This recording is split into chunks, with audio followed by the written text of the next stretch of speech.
देश में लगातार प्रदूषण का प्रकोप बढ़ता जा रहा है, तो वहीं आपको बता दें कि उत्तर प्रदेश का लखनऊ उसमें से एक है। नमस्कार, मैं अमित और आप देख रहे हैं गामा टाइम। जैसे जैसे दीपावली नजदीक आ रही है, सभी समाज सेवक और दिग्गज नेता ये अपील भी कर रहे हैं कि पटाखे न जलाएं और इस दीपावली प्रदूषण मुक्त बनाएं। वहीं हमारे लखनऊ ब्यूरो चीफ विक्रम कश्यप ने खास बातचीत की राम प्रकाश यादव, दिग्गज नेता समाजवादी पार्टी के, जिन्होंने पटाखा व्यापारियों के हित में खड़े होने की बड़ी बात कही। जिन्होंने बताया कि अगर योगी सरकार को पटाखे दगाने ही नहीं देना था तो आखिर क्यों पटाखों में करोड़ों अरबों रुपए व्यापारियों के लगवाएं।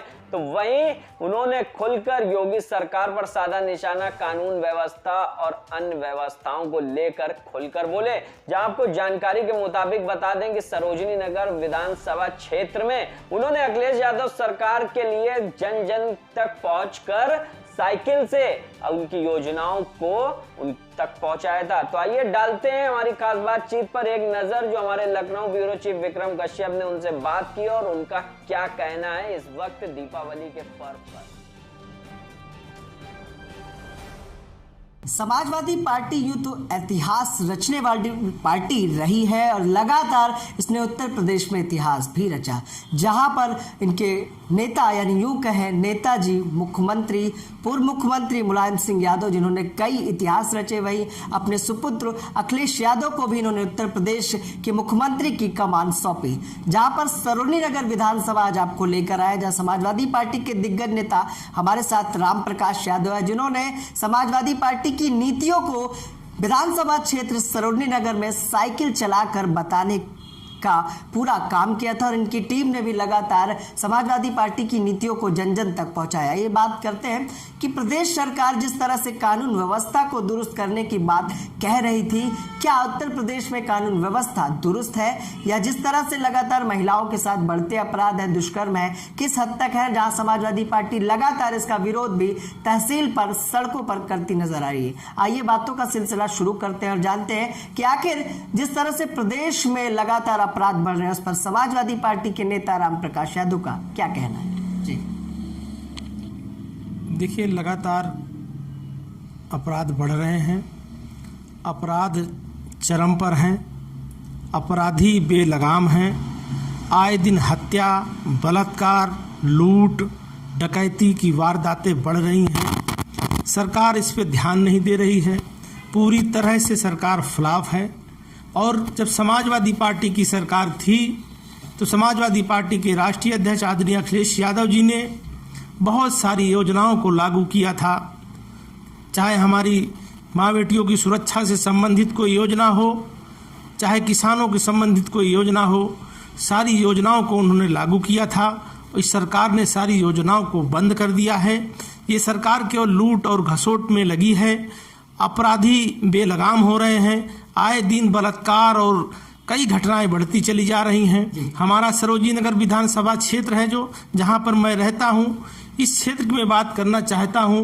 इस क्षेत्र में लगातार हत्या, लूट, बलात्कार की घटनाएं बढ़ती चली जा रही हैं और हम लोग हमेशा संघर्ष के माध्यम से, धरना प्रदर्शन के माध्यम से आदरणीय राष्ट्रीय अध्यक्ष जी की नीति और सिद्धांतों को जनता के बीच में बताने का काम कर रहे हैं और हमें आशा ही नहीं पूर्ण विश्वास है कि जनता सब जान चुकी है, जनता सब समझ चुकी है और आने वाले 2022 के चुनाव में जो विधानसभा का आम चुनाव होगा उसमें जनता अपने जनता की जो गुस्सा है उस गुस्सों को वोट के माध्यम से बदलकर समाजवादी पार्टी की सरकार बनाएगी और हम सबके नेता आदरणीय अखिलेश यादव जी जब इस सूबे के मुख्यमंत्री होंगे तब किसान, गरीब, नौजवान, व्यापारी हमारा खुशहाल होगा।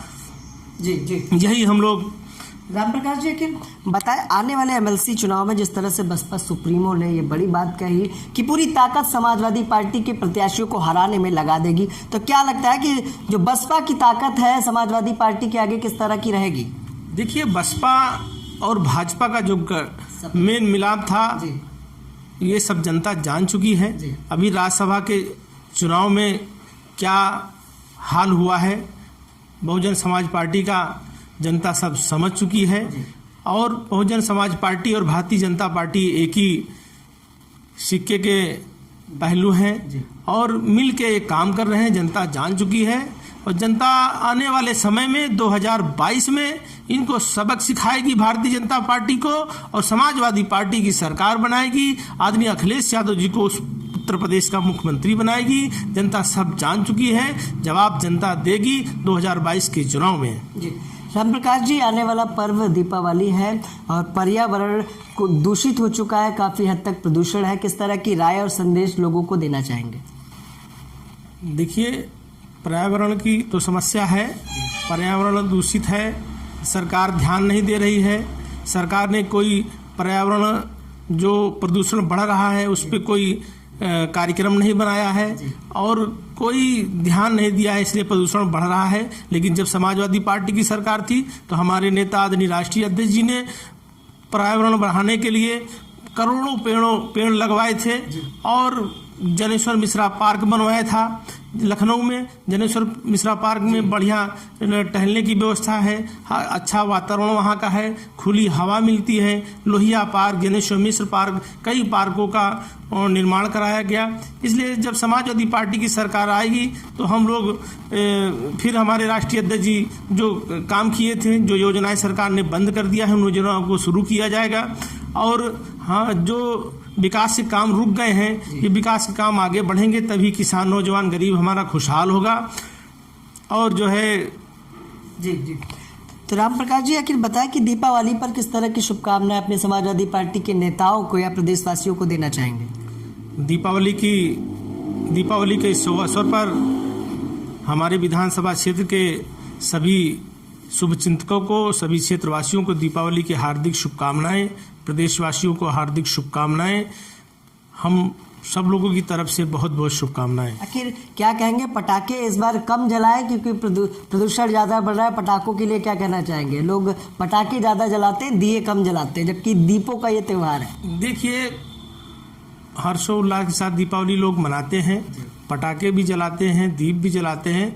लेकिन ये जो सरकार कर रही है, ये सरकार जो अब कह रही पटाखों का लाइसेंस हम नहीं देंगे। मैं अखबार पढ़ रहा था, सुबह उसमें आया है। लेकिन ये सरकार पहले क्यों नहीं चेती या पहले लोगों को क्यों नहीं बताई कि पटाखे बेचने का लाइसेंस हम क्यों नहीं देंगे?